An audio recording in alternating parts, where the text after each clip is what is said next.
your audio on it. Okay. I think it should be good here any second. Paid subscription-based online destination for all things Dean, featuring You gonna give us some bumper music coming in? Yep. Anything cool? Anything? How about the live intros that we used to have? I mean, we've got so far we got over here Bump 50 Cent or Mixdown 2014. I usually don't mess with the other ones, to be honest, so I don't want to give you something that turns. Don't have our Lions live intros, huh? Not on this computer. Probably man. on this one. Okay. It's on that one. Okay. How soon? I can do it now. We're rolling, guys. Right after this. Right after this. 30 seconds. This is Nick here, Ron Juice and Joe Murgo with your forecast. Breezy today with clouds, some sunshine, and a stray shower. I'm going with 50 Cent Bump or Mixdown in the meantime. Doesn't matter. Whatever. You're going to fade it out when you start talking anyway. High 67, Wednesday's high 71. From WTAJ, your weather authority, on with your biologist and Joe Murgo for News Talk 970 WBLF. Everybody get up.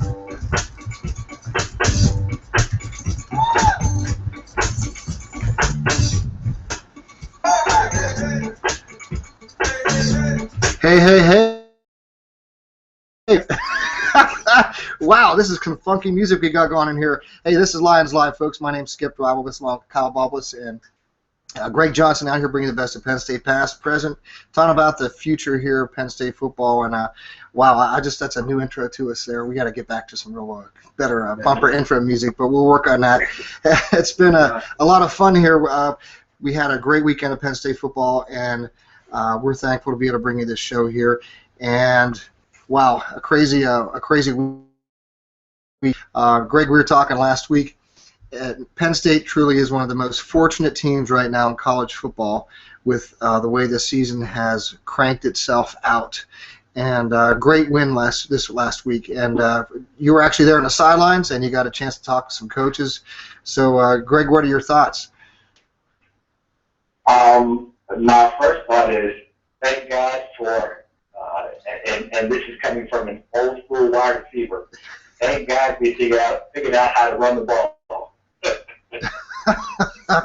Well, against that team, I think the high school team here could have done pretty good too. but it was one of those weeks. The awesome thing is you could see the cohesion. You could see those guys really working together as a unit. And granted, the talent, UMass wasn't something that we're going to see on a weekly basis in the Big Ten, but it served its purpose. And I think those guys came away with a ton of confidence and actually knowing that they can get it done.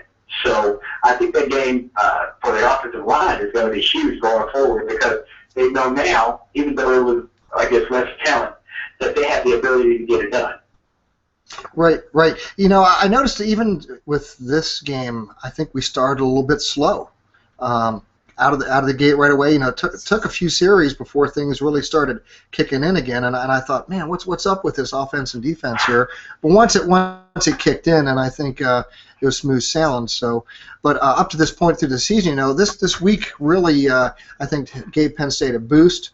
I think it's a confidence builder, but I think they know that the work's cut out for them. Even though Northwestern's coming in here and has its problems of its own, it's still this game does help this week. We got to see more people and more faces on the field than we normally do, and that helps build a little bit of depth, build some experience. So I think that was a great a win-win in a lot of different ways for the team.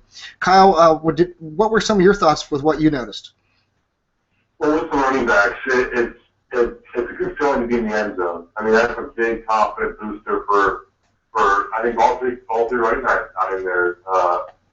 Akil, Bill, and Zach Duax went in there a couple more than one time, but it really boosts up their confidence. I think that would be great for them going into the end, knowing that they can score in the end zone with whatever offensive line they have this year. Yep, absolutely. The one thing I was a little shaky about was defense. UMass had some really wide open receivers, and the ball was from them. They just didn't catch it. So I don't know if our TVs were a little confused there. I saw that a couple of times where the wide receivers were really wide open. I just didn't know how it was blown or something else was wrong. Yeah, I know the same thing. Well, as a wide receiver, Greg, what do you think? What do you think happened? I think that defensively, I think the game plan seemed to me to be putting a lot of pressure on up front with the front four guys, and on the back end playing a lot of that defense that we've seen before, which is kind of a bend but don't break defense. And Kyle's right. There was holes, there was some gaps, and quite honestly, UMass receivers completely let down their quarterback. I would say, golly, 5 to 7 times. They had opportunities to catch the ball and make decent to big-time plays, and it didn't happen. But going back to your slow start statement or question, I think we have what's considered in Tennessee as a bell cow, and that's our quarterback. And the offense has seemed to revolve around his momentum, and he got off to an absolutely horrible start on Saturday. So the offense kind of flowed with that. Eventually, probably towards the middle of the end of the first quarter, the running game got going. But Hackenberg definitely did not see one of his better days. I think he might have been at 50% or somewhere in the neighborhood of completion percentage. But, as a quarterback, you're going to have those games where you can't figure out how to get the ball to anyone in their hands, and everything goes to their feet. So I think that was part of the slow start, but I can't imagine that he's going to have too many more of those games this year.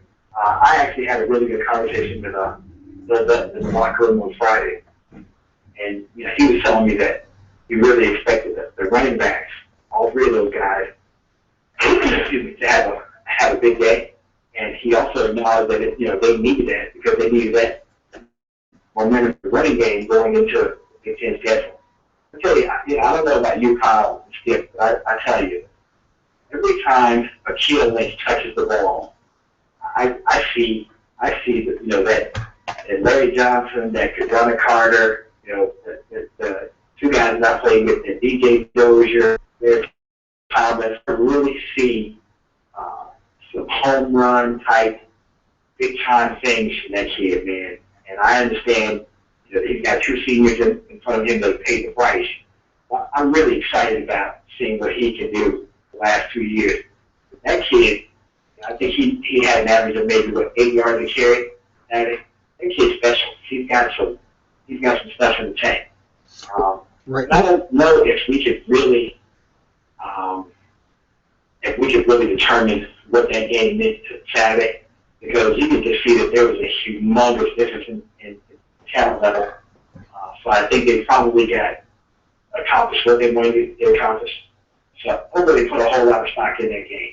No. I mean, but Akil, he had 8 carries for 81 yards and averaging 10 yards a carry, with a long of 46. So, but you're right. That's not the type of game that he's going to see every week, and that type of an opponent with that type of a defense. Yeah. I don't think I don't think we see talent at that level the rest of the season. They're going forward to Northwestern. This is one of those games that I would consider a trap game, because those guys at some point in time, with the way things have gone for them so far this year, you got to know that there's a game that they're going to come out and just be pissed off because the season's not going their way. They haven't had good experiences. There's going to be that game, and it happens with everybody, where they just come out, they're pissed off, and they just put everything together. Everything clicks. And I tell you what, man, I hope it's not Saturday, because, those guys are due for a big-time game, and I really, and I've said it since the guy's been there, and even when we were going through the coaching changes, that guy at Northwestern, I would not have a problem whatsoever with him having been a Penn State coach. So I know they're being coached well, They've got a lot of issues over there. But that wounded bear, man, you back them in the corner. At some point in time, they're going to come out fighting. You just hope it's not this Saturday. Right, they're going to climb a tree, and you don't want to be in it. Yeah, absolutely, man. I mean, Absolutely. But there's a thing, after the game last week in Northwestern, a reporter asked him, I saw this in an article, he said, he wondered if the team was ready for the Big Ten. And what Fitzgerald said, he said, quite frankly, I'm in thought about the question. So they're going to be fired up for this game. And for them, it's a win-win. Like, they're expected to lose. They're not expected to do great. So what do they have to lose? So they're going to go out there and play the hardest. That's when it comes hard for when a team does, when they're really good, they're 4-0, and these teams that have a losing record, there's no pressure for them to lose. You know what I mean? So, that's the only thing I'm worried about going into this week with Northwestern. yeah, that's a great point, Kyle, because you're right. I mean, here's Penn State homecoming. What better opportunity to come in here and be a spoiler to that? And Greg and I are talking here when he was up this past weekend, and our conversations, we talked about where Penn State's really been fortunate. I mean, we could have been heading into last week 0-3. And we've been fortunate. We've had those moments in games where away, and the team that can put it aside when things don't go your way, when you don't get the calls, the penalties go against you. You have the interception, you have the fumble, being able to fight to come back like that and be tested and do that and come out on top. That type of character, hasn't been really tested yet so much with Penn State. It's just kind of, again, things have gone our way, and this could be a week where Penn State really comes across that test where, we get that ball bouncing the wrong way, that fumble happens, that interception happens, and before you know it, we're down by 7 or 10 points, and we got to come back. But I think this team has character, and it's shown that all year long, and I think they have the drive and fight to do it. But hey, we're all thankful, man. A win is a win is a win, and if we keep rolling like this, we'll be somewhere where it's warm here come January.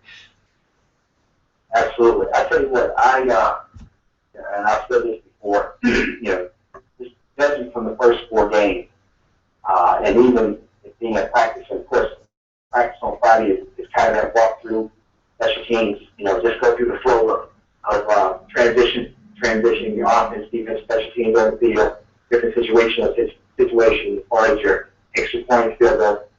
I tell you what, man, that coaching staff, and it's funny, Skip and Kyle, because they were coaching through a Friday walkthrough practice like Joe would be coaching on a Tuesday practice, full pads, with 7-on-7s, indies, they were going at it on Friday. So I'm thinking, based on what they've gone through already the first 4 games, where they, the first 3 games especially, having to come from behind and build character. I don't know if this team is going to be that team that will allow a letdown to happen. Because you guys would have been really impressed in just a 40-minute practice. It might not have been 40 minutes. There's a 30-minute practice on Friday. You're talking about intensity, man. Just in helmets. I mean, they were just in shells, and they were going 800 miles an hour. The coaches were coaching out of their minds. Yelling, screaming. They even practice. Listen, fellas, they even practice their cheering after an extra point. I mean, everything is rehearsed, scripted. You guys are detailed. So I think we might have a team that doesn't get caught up in the hey, this team is 1-2, haven't had a good season, we have to bring our A game kind of thing. These guys, man, it seems to me that they are making sure that these kids bring their A game in everything that they do. Also, too, I was talking to Coach Penn, a.k.a. Coach Chaos. And I told him, I said, man, you look like you're tired. He said, yeah. He said, we had a sunshine service this morning. We had 3 kids that overslept and were late to class. So he was up early running them. Oh, man. We can be proud of these guys serious about these kids getting class, getting education. Because Chaos was a little beat down because he was running kids at 5 o'clock in the morning. Yeah, well, I'm sure those guys were hating life. I've been there, done that. Not for missing class, but for other silliness. Up in the mornings running, and man, that is something. You know, your legs are spent for your day. And looking at Northwestern statistics here, you know, last week they did get the win over Western Illinois. Doesn't say much for what's going on 24/7, but you know they again I think they're a team that's just been having a hard time, and I think you're right. They're ripe to be able to come on board and be able to possibly try to pull an upset here. And you know, even you know, looking at some of their numbers, you know, they've last week here, you know, only 117 yards passing, 166 yards running. Now, no great numbers, you know, but they actually had the ball for a shorter amount of time than Western Illinois, but they're still coming out with a win. So you know they're going to be hungry. They know this is their opportunity to turn their season around here this week at Penn State. And it sounds like I think Stefan maybe joined us. Stefan, you there? Dude, it's in the house. What's up? All right, glad you could join us, big guy. Hope you're thankful you're feeling on the mend here. We're glad to have you with us. We're just talking about giving a little recap of Penn State last week. Was what we noticed. Any thoughts on your end, Stefan, about what you picked up from the highlights you noticed? Well, I just see, and hopefully it continues on, that Penn State is starting to use their depth. I mean, they have Swinnett, you know, they have Belton that's playing really good football. I think Belton is really starting to believe he is an elite back. I mean, I think Swinnett knows he's going to zip and he's going to dash. Belton, and from what I saw from him, and I just see some really good things from him, and it's small things like him congratulating, you know, other folks scoring. And, I think I saw Smith, Achilles Smith, with, you know, just seeing those things, and obviously, and I know that it was brought up earlier. Kyle brought it up about how important these games are. And I think I see where he's coming from now about how everybody has to get together and gel more and more in these circumstances with alignment, with all the folks that are getting ready. And of course, the defense, and I don't know if it's been mentioned again, Penn State number 6 in the nation in scoring defense. And we're going to talk about their particular schedule, but if you look at the schedule, a lot of other folks say it starts off the same way. People play out-of-conference games that are insignificant, but I still say Central Florida being out of conference. And I want to say Rutgers is a lot better football team than people would give them credit. I think I said that early in the year that I thought Rutgers was a solid team. Rutgers, unfortunately, losing their first-string running back for the year is very difficult for them. But next man up, we'll find out when they have. So I think Penn State, when you look at it on all sides, offense, defense, special teams, is becoming more and more solid. Yeah, a couple of two things. One, I want to make sure that everybody knows that Penn State's rush defense is #1 in the country. Right. And that's even playing against the kid at Rutgers who just went out for the season, but before that was averaging 140 yards a game. Right. And so I think we're at I think it's 42, 43 yards a game average in rush defense. But second, my question to you, Jeff, being an offensive lineman, you know, going into the offseason, of course, our concern was offensive line. You know, we only had two returning starters, and then one, of course, gets hurt, goes out. You saw those guys Saturday. Would you say that Saturday's success was the result of things kind of starting to come together for the offensive line, or would you think it was a success because of who we were playing? What's your thinking there as an offensive lineman, and what do you see going forward based on what we saw past Saturday? Well, I think it's a result of a little bit of both. I mean, obviously, there are going to be some schemes, there are going to be some things when you're playing, even Northwestern. Even though Northwestern is not great football, you packing, and you're coming to play Northwestern, and I would say in the conference, I'd say that the Rutgers game was a good first start. I would also say, though, that they've come along from what I've seen. I can't hear it, and I haven't seen much of it. I'm not going to, I didn't see a whole lot of Saturday, a whole lot of things going on, but from what I could tell, you can see that there's communication, there's confidence, I think, especially in the middle. In the middle is where we're youngest at. The middle is where we're least experienced. And right now, you can see it, and then you can see the leadership of somebody like Donovan Smith that is emerging as well, getting to bringing people along. So I'm looking forward, obviously, to this game at 12 o'clock on Saturday against Northwestern. And looking forward, I think if we can get through Northwestern with a good performance up front, we really will be set for the Wolverines. Although we're going to find a lot about going into the big house, and people can talk all about what type of year Michigan is happening and whether Brady Hoke will be gone. I think this first game is going to be one game they can't overlook. Really well performed. But I think they're ready to perform well. Again, at the big house, even though Michigan is not having the season they want, Michigan will be hungry and will be ready. If they're not ready for any other game, they'll be ready for Penn State. So, as a result of who we're playing, I think that has something to do with it, but I want to say it's a little bit more than it has to do with these people coming along up front, them communicating, and the emerging leadership of Donovan Smith. Yeah, that's a great point, Stephen. Ladies and gentlemen, you listen to Lions Live, the only network built by the players for the fans. Big dude, Stephen Davis, Greg Johnson, Kyle Balbus. My name's Skip Roberts. We'll be right back after these messages. Looking for a great time filled with food, fun, and entertainment? Let's go bowling! Let's go bowling! Let's go bowling! Okay, guys, we can talk now. Sure. Yeah, I mean, we're on for a few minutes here for a break. How long is this one? How you feeling, Steph? 3 minutes. I'm 3 feeling minutes. pretty good, man. My son-in-law actually came by. I do apologize. I didn't want to, he wanted to talk with you, man. So, he comes by, got me ready to talk. Everything's good. He's doing good. Have good days and some bad days. Mostly good, though. The weight is coming down like you wouldn't believe, man. They're coming down every day, man. Well, we forgive you for being late because we know you had to threaten your son-in-law. That's a little threatening. Yeah.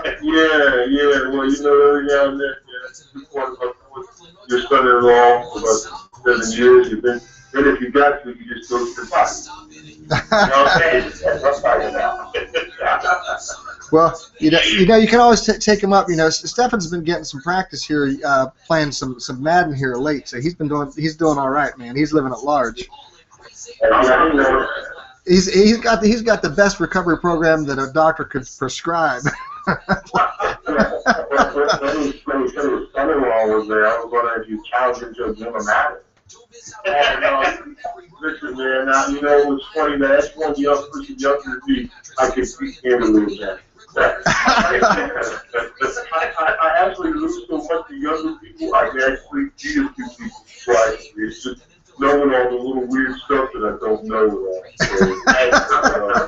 Hey, Kyle, I will tell you this. I am truly an authentic old head, brother. I have never played a video game in my life. I take that back. I played the oldest party game, the tennis game. That's when I was maybe 12 or 13. Outside of that, I've never played a video game in my life. So, yeah, I would get my butt whacked. 60 seconds. Yeah, we're about 1 minute till we're on, guys. Anything on anybody's mind that you want to bring up? I don't know if you guys want to talk about the Big Ten and how the Big Ten is doing, maybe? Sure. I mean, we had a big win. I have to be honest with you, I have to say that it's not Indiana beat Missouri, but I felt that win, and it was a really another big win, right? You want music coming back? But anyway, that's how the Big Ten is coming along. Big Ten is starting to win some big games. 10 seconds. 10 seconds, guys. 10 seconds. West team won a really big. You got 10 seconds. Was it Maryland that got the big one? Maryland too, yes.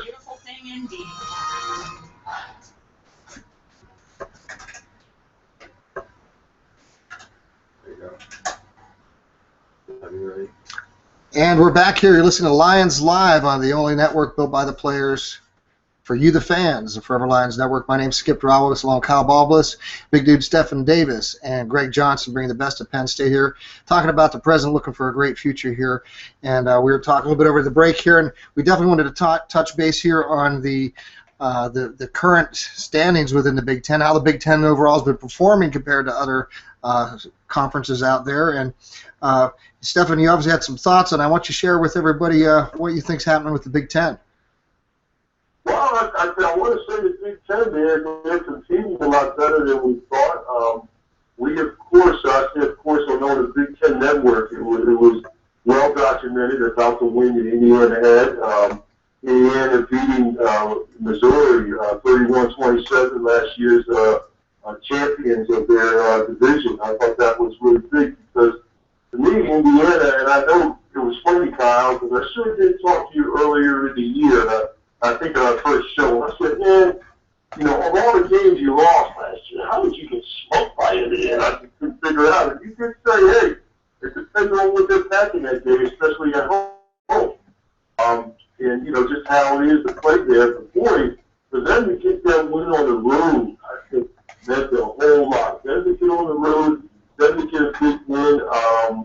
And Rutgers, of course, actually getting a pretty big win against Navy. People probably will say, hey, you know, how good is Navy? Well, Navy averaged about 300 yards a game rush, and Rutgers defense held them to around 108. And of course, you have Nebraska that beat the Canes. That was a big win as well. You know, and of course, the disappointment we have, you know, not that I'm necessarily rooting for, but outside the for more, is Michigan. Michigan is just seems to have some issues in their football program right now. Things don't seem to be working. They're talking about benching Devin Gardner. And you wonder, is it Devin Gardner? You know, Devin Gardner 2 years ago was lights out. The question is the kid just hurt? Is it the system? Are you putting too much on him? Or, Kyle, do you think it's those Legends jerseys that are killing? It's number 98, the quarterback, is one of the problems.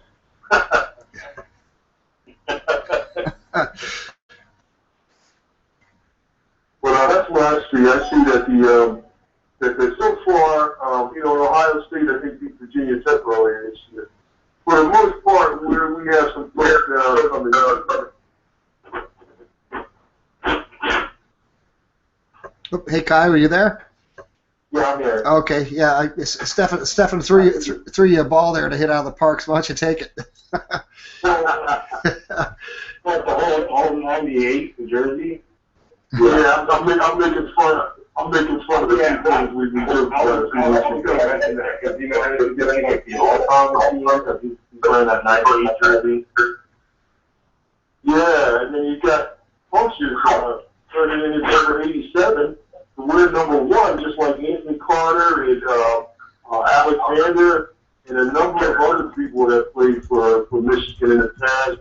That whole concept, I just don't understand it. And I think that, to me, again, the program, I think one of the issues with Michigan is, I mean, and they went away from a lot of stuff that happened with Louis Carr and some of the other folks that were there. It just seems like that since Rodriguez has been there, and now they have Brady Hoke, it just seems like there's so many gimmicks involved. And maybe that's what's going on. You know what, let's just be very real about the Michigan situation. And let's boil it all the way down to the fact that Brady Hoke is in over his head. Well, he since he got to Michigan, his first year, and you know, I kind of call it as I see it with coaches playing with previous coaches' recruits. He came in and went to won 11 games, went to the Sugar Bowl with Rodriguez recruits, but he still had to coach those kids. But when you start coaching your own kids, he hasn't had a lot of success. I think they won 8, 7, and 7 games 3 years in a row since then. I can't see with Michigan being a place like you know, your Ohio States, your Miamis, your Alabamas. You know, we love you, but you got to win here. And I can't see I can't see him making it after the season. You know what? If he loses a couple more games, I could even see him not making it through the end of the season. But I don't see him being back, not for more so the reason that he's just not a fit there. He's a better fit than Rodriguez because Rodriguez was a horrible fit. But he's just not the right fit. And I would be willing to go even further and say that there's probably a pretty good possibility that he's lost that locker room. They don't have, those kids aren't going out and playing with confidence. And you know very well, Kyle, you more so than us old guys, there's a lot of talent on that Michigan team, man. Michigan, for 3, 4, 5, 7 years in a row, Michigan's got a top 15 recruiting class. They have talent. Kyle, would you agree with that? I definitely agree. They do pull a lot of good recruits. It's just, is it some of the recruits get in trouble and they don't get able to play on the field, or do we're not able to get them to be better? You know what I mean? Is it just their skill set from high school that they couldn't go off of it? It's all the coaches. I don't think it's the players. Coaches don't know how to interact, how to deal with them. Yeah, it's a matter. I think it's a matter of taking raw talent, because you get the stats on these guys that you recruit. You know what their 40 times are. You know what their vertical jumps are. You've seen them play on film. You know what they can do. You see the talent, but then you have to take that and mold it and build it into your own program. And the question is that really happening there? And Greg, I think you're hitting it on the head, man. And I want to mention with a perfect example is Coach O'Brien. He knew how to turn our team, whoever he had on the team, into a great team. Wow. And I felt like that, like he was a great coach. Looking at him blowing, and you see him in his early years with Paterno, and then you saw with O'Brien. Now he's in the NFL, and he started a few games, and he knows how to develop players. Yeah, I kind of sensed that. I know what, at the time here at Penn State, I don't think I think he was a blessing in disguise as a coach coming in here.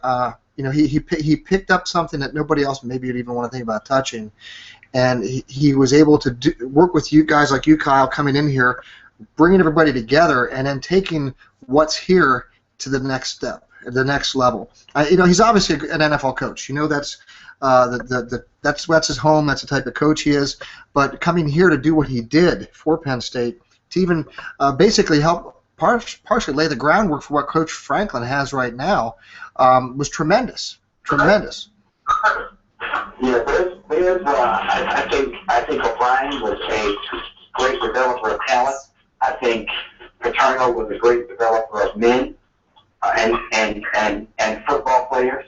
I think Franklin's claim to fame is going to be that he's a great systems coach. I tell you what, and watching that game Saturday on the sideline, and I've seen it the last couple of games, something that bothers me a little bit is the fact that when that Hackenberg is probably taking, I would say probably Kyle, maybe 80% of the stats from the shotgun, and if you notice, there's no drop back. There's no, when he catches the snap, he pretty much stands still and sets up the throw from there. There's no drop back, things like that. So my concern when you talk about developing players, a quarterback that consistently takes a shotgun snap and doesn't utilize the drop back at all, well, that's kind of like a quarterback that goes to the NFL that is only taking shotgun snaps in college. Taking snaps from under center and going through your drop back, that's going to be a learning curve. And that's something that I noticed on Saturday that I actually have seen the first few games. But I noticed it more so being at the game live that there's no drop back whatsoever. There's no footwork involved. And when you get to the next level as a quarterback, man, footwork is important because everybody in the show runs a 40 a whole lot faster than you do.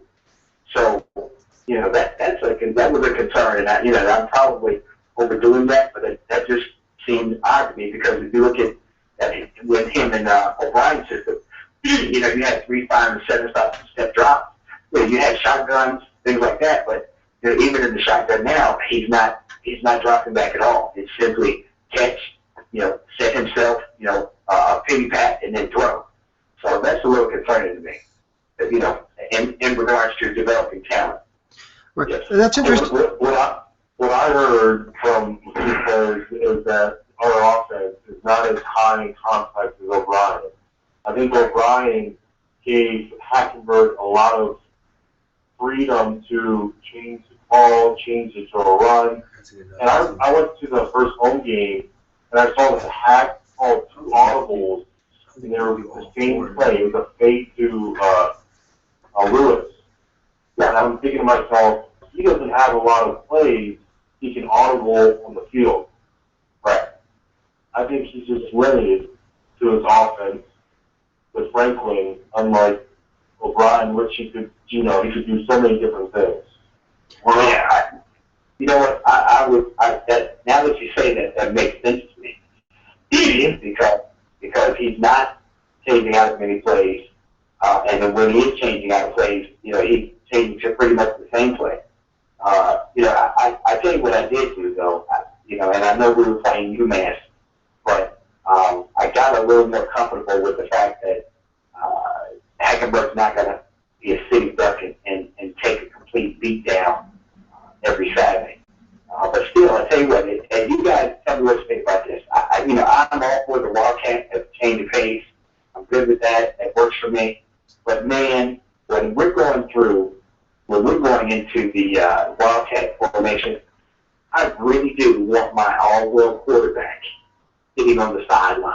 I do not want him out wide because there is going to be inevitably there's going to be some cowboy, some solo warrior that's going to decide, just like they do with kickers. He's eligible. I'm going to take him out. I'm going to smack him. I can just see that happening because you look at the guys that are putting games to take out kickers on kickoff return teams.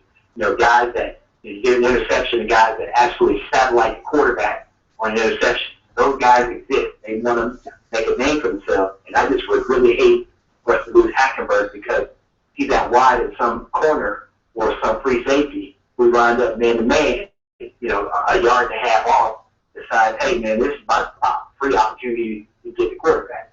Yeah, you don't want to see that happen. You don't want to see that. We saw it this weekend in the NFL. That exact thing take place, man. Guys getting jacked up, and that's definitely not a position you want to be in. I remember kicking off in different games, and there'd be guys coming right at you, and I purposely would not go more. I'm protective than 5 yards, and I'd stay there at 4 yards, and guys would come up and smash you one, and the refs wouldn't be watching it because they're looking downfield. So that can happen. But I agree with you, Greg. We got to get him off. If you're going to go Wildcat, get him off the field. Don't put him out there as a risk for injury like that because you will find some guy that wants to make a name for himself out there. Just he's a target and he's an easy mark, and they're not going to be most likely not be looking there because they're going to be watching the play. So I'm with you on that. If I tell you what we probably need to do is we probably need to take baby steps because we were hoping to never see Zach Minack back in Wildcat, so we finally got rid of that. So now, I guess we'll give us a few more days, maybe we'll get Hackenberg up still in the Wildcat. So we'll just take baby steps and be appreciative of what we get. That's a pretty good call. I'll tell you what, ladies and gentlemen, we're going to head in on another break here right now. You're listening to Lions Live. Greg Johnson, Stephen Davis, Cobb Ovalis. My name's Skip Drops. Right back after these messages.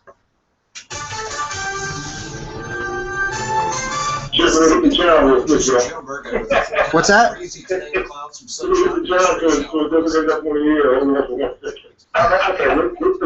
We appreciate the 37,000 people. That's why.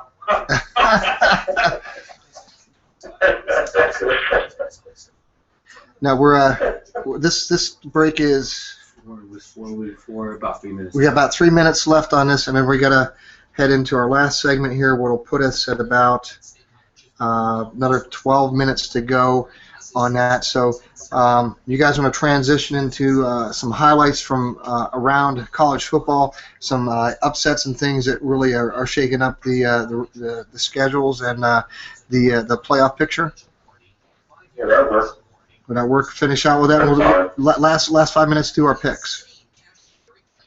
Cool. Sound all right? Yeah, Kyle. Kyle, are you in Steakhouse? You live in Steakhouse? I'm in actually Newport, which is only about probably an hour from State College. Okay. Are you going up this weekend? I probably would not be able to because my brother-in-law has opportunity. Oh, okay. Yeah. But I was at the first game against Akron. Okay. Is any of you guys coming up making it to the Letterman Club meeting? I'm going to try very hard to get myself up at 8 o'clock in the morning. I really hope you. I hope you can. On homecoming weekend on Saturday morning, I'm going to try really hard. Well, every year, man, I keep telling myself I got to get to it, and man, I never make it. This is the first one I've missed in a long time. I'll be out in Youngstown, and I'm going to try to make it back by the end of the game. Somebody, but a favor's a favor, so. Man, go get that money, Skip. Well, I'm not getting any money, man. I'm not getting any money. It's a guy who worked, but he helped me out. I mean, he was a straw man in a purchase for a property in Augusta for me, and I had to. His brother has 2 properties I got to sell for him out there, and it's the only weekend he could do it, and I'm like, oh man, so so I just got caught up in that. I had to do it for him. I wanted him to go out and do it. I said, just go out and do it. Use my license, do it. They have to have me, so can't make it. I really wanted to go because there's some. I got the schedule or agenda. I don't know if you guys got it, but they have some good topics coming up with the Letterman Club, and I sent off a little message to Wally and Justin. Just some thoughts because they're talking about redecorating, getting supplies and stuff like that. By the way, we're down to 1 minute here, and I just sent some thoughts out there about trying to find stuff, some wholesale, finding donations for things, and put out the thought too that when they upgrade Beaver Stadium, giving us a glass enclosure like in between the 2 levels where we can watch the whole game from inside. So Are they going to do that? I don't know, but I'll forward you my email that I sent to Wally, but I'd like to see somebody there to say, hey, let's see if we can talk to Coach Franklin and do this. Get with him in the off season. It's a great recruiting tool, and it'll only up the membership in the Letterman Club, so it'll only naturally make sense. Absolutely. Where would they put that? Where would they put that grass enclosure? Well, they're going to have structurally that stadium's only been around for it's been around for half century or more. So it's probably due to they'll probably end up having to rebuild a new stadium. How much time? 10 seconds, guys. We're on. All right.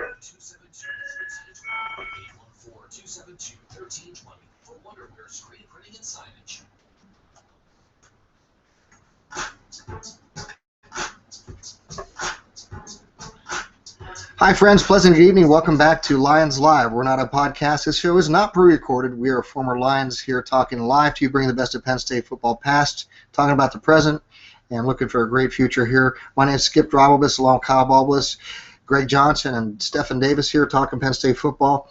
Covering a lot of topics here tonight, but we want to kind of dive into our schedule here in these last few minutes here of our show and talk a little bit about some of the upsets we've noticed in college football, how things are going to shake out here for playoffs, and give you some picks here for this week. So, what's the biggest upset you noticed this week, guys? Well, great. The Florida State game. I mean, that could be an hour talk about the quarterback. Winston. I can't stand this kid. Comes out in uniform, and then you see Coach Fisher being upset. Just that whole, I was surprised they were able to squeak through Clemson. I watched that game a little bit. That was one of the most intriguing, I think, was this week. I'll tell you what, Colin, I got to say this. I didn't like Johnny Manziel last year. the year that he won the Heisman. He's an awesome talent, but he's just a complete idiot with no brain matter between his ears. And I really did not think that we would run into anybody that's as ignorant as he is, and I think that we found that person. Tell us how you really think, Greg. And the sad part of it is those guys, and you know what, it's fellas, I gotta say this. I put those two in the same category. I put T.O., Randy Moss, Allen Iverson. I mean, those guys that are supremely talented, that, in my opinion, are quite honestly, when it comes to maturity and class, they are dumb as a creek rock. And this kid, Manziel did it last year. He cost himself millions of dollars, because he settled to the end of the first round. Jameis Winston, at this point, has gone from the first player picked in the draft to now he's going to have to stay in school all 4 years to try to recover. I mean, there's just things, and I wish, so we're getting into social stuff now, so I'll say this real quick and then move on. We're getting into a situation where you're talking about both of these kids are raised with both parents in the home, with a father figure in the home, and they still grow up being complete idiots. Yeah, they go out and act a fool. I don't understand this. They got the world by the tail in front of them, and they go out and act a fool. Well, they didn't have. They obviously did not have Daniel Johnson in their home, because believe me, that would have got straightened out real quick. Real quick. Oh yeah, that proverb, the blueness of the wound healeth the sin, hits home. Wow. I wouldn't have gone over too well in a job. Oh man, I'd hear the tears would be coming down my cheeks. I'd hear the belt coming through the loops, man. Hey, my dad's favorite phrase was, grab the belt off the door and meet me in the bathroom. And it makes you wonder. Which is a whole nother show. Oh man, we got to. We'll have to do an after. I'm not chasing you, so just meet me in the bathroom, because I'm not chasing anybody. I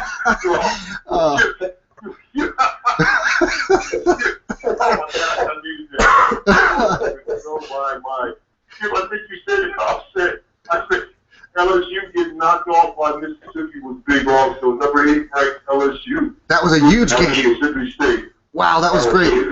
That was great. It was huge, and Mississippi State. They're coming along. I'm not gonna lie. I thought LSU was not the ball. I don't think there was hardly anybody else that was really close. Oh yeah, matter of fact, Oregon had a close game with Washington State, who was not that great. Shows you, Big 12 has got some good stuff going on. And I agree with Kyle too. About the Florida State game. We'll see. I mean, that's why I did not pick Florida State to win. I just did not think this young man was mature enough to bring them together. This is before any of this. And I think we have to also remember as well, this age of social media, not that we were angels when we were in school, but thank God, Greg, there was no Facebook in 1980. Oh, man. And that's all I'm going to say.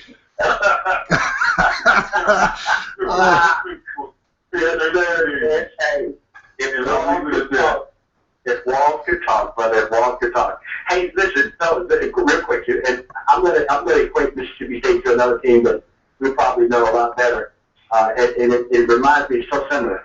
You guys remember back in the day, in the 80s, 90s, and probably early 2000s, when Michigan State was always a really good first half team. They were always really good really strong against players, against teams that could have potential to beat them. But they always gave up 3 games every year to people that should have never been in the stadium. Well, that's what Mississippi State now. And when Dan Tony takes over, he builds them into a 4-quarter, full game, opening kickoff whistle team. Now those guys have complete confidence. There's a different culture. Mississippi State was the same exact team. For years and years, they were always in the ball game with people. They always played LSU strong. But now these kids believe they can win every game. So you see them playing four full quarters. So, that's interesting. But LSU, and you guys don't know the history, but being, from the South and actually being at Mississippi State, this is the one game you can count on that Mississippi State shows up in force and plays 4 full quarters every year is LSU. It doesn't matter what LSU wins. Every year, that game is a knockdown, drag-out, slobber knocker. But those guys now are finishing football games. Michigan State used to be the same way, man. I remember when Michigan State could not close out a game to save their lives. Now, Michigan State is a juggernaut. And Mississippi State is becoming that same. Can you guys believe that? We're sitting here talking about it. Mississippi State will challenge Alabama for the SEC West title. Incredible. Wow. Incredible. Yeah. And this will be a year forward. I mean, Alabama has a good team, but they don't have a great team. They have a quarterback who is getting it together, developing, athletic. We don't know how much he can bring us to the world where they try that other kid that they have that used to be at Florida State. Yeah. I mean, but if you look at Mississippi State stats, that's the thing about it. If you look at it, it wasn't all that. 268 yards passing, third down efficiency, 5 of 14, with 302 yards on the ground. That is just imposing your will. And 100 of that from your quarterback. Oh my goodness. That one position on the team that's not accounted for. You get 100 yards out of that guy rushing, and then 270 receiving. That's a heck of a guy. And I'll tell you what, I would venture to say, Tom, you know this better than I do because this is home for you. I tell you what, man, Mississippi State has to have one of the top 5 front fours in the country. Yes. Good Their call. front four, you jump in there. How their front four is strong, man. Yeah, that's a big difference because when they're strong and it comes down to a close game at the end, it shouldn't go to Mississippi State because they just pound the offensive line, and the offensive line's going to be like, they're going to be trying to maybe cut blocks, they'll do the lazy blocks, and that's not going to help them at the end. That would be like when they play against the opponent. I think Mississippi State, they're on the right track, so we're going in the right direction. Yeah. Tom, real quick, what do you think about our front four? Us old guys, we have our opinion. We think that they're doing phenomenal things. You played with those guys. What do you think about what their front four is doing? I think it's going pretty well. I think the big thing that's going to hurt Vettel is when he goes against Wisconsin or Michigan linemen that are like really big. His speed what's helping him now, but he's going against not big guys yet. You know what I mean? And that's where Austin Johnson, he needs to step in, and they're going to try to double team Vettel, so that's when Austin Johnson needs to step in and needs to send the one block off and get those tackles. That's what I'm curious to see when we go get the big lineman there. I like rotation. Technically, I'll give you the 5. When I was there, Tyrone Smith was a run-on, and he was on the Dirty Show. And I'm just surprised where he is now. He's a hard worker. It's been a good rotation, and I like that. But the other person I like is Parker. Cochran. Which one? Cochran, number 41. Yes, now that one. Yes, he's like Vettel, but he's a bigger size. He can take off the ball. Like, he knows he can get the snap down. He can get that snap off the ball right away. And that's going to help them when they get in goal line, when they get in that big coverage. I remember Michigan last year, they had that big front. It did nothing against us. So that's going to help us down the road. He's getting more playing time. He's getting used to the calls, the environment, and everything. Yeah. I'll tell you what, and Kyle, you might know this. The last couple of games, I've noticed that DJ has had his left knee heavily taped, and you can see that he's not firing off the ball strong like he did last year. as a matter of fact, Saturday I saw him limping a little bit, and I did not know. Of course, we don't know if anybody's injured because, frankly, it's like the Gestapo, man. Injury report never comes out of there. But it's obvious that he's got some type of knee issue, and it's not allowing him to play full speed. And because if you think about it, we don't hear his name on very much. Last year, about the fifth game, he had already been making plays. He's not making plays this year.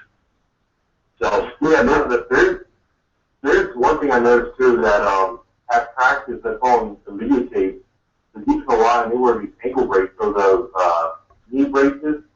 And then during the game, I only saw DJ was the only one wearing one. yeah, Wow. yeah. And I was like, what? There's something going on. If they all wore them for practice, and I only see DJ wearing it, that's not a good sign. Yeah, that's agree. I agree, because you can just tell that he's not explosive. He's not explosive like he was last year. Not making plays like he was last year. As a matter of fact, he was wearing down. I saw him probably 3 or 4 times last year trailing plays and almost walking. Whereas last year, man, he made so many plays chasing down from the backside. It was amazing. But this year, he's not there. So that and you see his left knee is heavily bandaged. And when I say bandaged, I'm talking, old school 1983 Kate job. With a brace snapped on top of it. So there's obviously an issue there. Yeah. My homeboy Brad Barnes, he stepped up and doing some really good things on the second team. So the good thing about that front four, Kyle, you can they definitely have a really good rotation. Now the Barrow kid had a really good game Saturday. Came up with a couple of sacks. He was extremely active. They got a good rotation going on with their front four. I think there's probably 8 to 10 players that they can play that can hold their own next place for them. But Zettel and Austin Johnson, I was talking to Coach Spencer, and he was telling me that he fully expects Austin Johnson to spend 10, 12 years in the league. Wow. Hey, well, gentlemen, this is the fastest hour in college football, man, and it just keeps getting a lot more fun every week. But unfortunately, we're going to have to wrap it up here, guys. We're down to our last minute here, so how about we just all give our picks here for this Saturday here for Penn State, and we'll bring up some of these conversations again next week. We're going to have to do an after the show sometime. We can talk about some of this stuff offline, and we'll stream it. But heading into this week, Penn State obviously coming up here against Northwestern. Who wants to lead off with a pick? Greg will. I'll take the Boys in Blue, and I'm going 31-17. All right, Stefan, what do you think?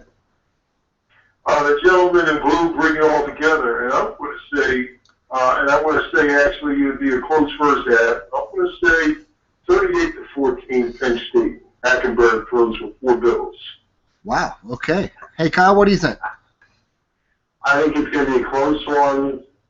First and second quarter, towards the third and fourth, when we have our second string, our rotation going through, our guys will be able to get moving, and Northwestern will be able to catch up. I'm going to say 14-35 Penn State. Wow. Okay. That's pretty cool. I actually think Penn State in the first quarter is going to be down by 7, and everybody's going to kind of be in shock and awe. Because I think Northwestern's going to come in here fired up, ready to play. I think at halftime, I think Penn State will it'll be either pulled even or maybe ahead by 3, and then I think throughout the rest of the game, Penn State's going to pull ahead. So I'm thinking maybe like a 28, 21, or 24 final. Penn State winning. So it's going to be a tougher game, I think, that we all anticipate because. Like we talked about earlier, everybody's coming in here ready to play this weekend, and Penn State's got to stay up. It's a great win, but we got to stay up for this coming week. Yeah, I just don't see Northwestern with the scoring power. I mean, having the 2 quarterbacks, they had King Coulter, they had a whole lot of other things. I mean, I think they'll play competitive. They only won 1 of their last 7 games, so they'll be ready. They'll want to win, but that's going to give them the competitiveness for the first half. But I also think our offensive line has gotten better, and I think that Felton again playing the football of his life. And I think we mean, you got him playing that football of his life, and I think hopefully, like I said, attitude is great and everything else. Him and Zwinnat did a little smack. We'll put up some things. That'll be awesome. Yep. This has been the fastest hour in football, ladies and gentlemen. It's always been an honor to come in here and bring you the best of Penn State from the stories from the past, talking about the present as we look for a great future here at Penn State football. On behalf of Kyle Boblis, Stephen Davis, and Greg Johnson, my name's Skip Robbins. Sure to join us next week here on Lions Live. Have a good night. Lord bless. Most of us good night with our waiter fitness. Hey, gentlemen, great job. Thank you all very much. It's always a lot of fun. And just let me know about next week and your plans, and we'll do it all again. Okay, brother, y'all be blessed. Like I say, I won't be up this weekend. Getting better. I think if I went up here, Skip, somebody would have to drag me around in the back. That won't work. Oh, man, I can't do that. Hey, listen, even though I'm 38 pounds lighter, it still won't work. I understand, man. Well, just get yourself better, buddy. I'm just thankful the Lord's keeping you here for a while. I know He's got a lot planned for you, and great things to be coming. So we'll just keep trusting Him, keep getting stronger and better, and you get here when you can. And Greg, are you coming up this weekend? Or did he already sign up? Okay, Kyle, you're not going to be here either. So again, thank you all for joining us, and I look forward to catching up with you guys offline here. So thank you. Hey, thanks for you guys' prayers, man. I appreciate it, man. Oh, you got it, buddy. Anytime, anything you need. Thank you. All right, Lord bless you guys. Take care. Have a good night now. Take care. All right, bye-bye. Tomorrow we'll have sun and then some increasing clouds.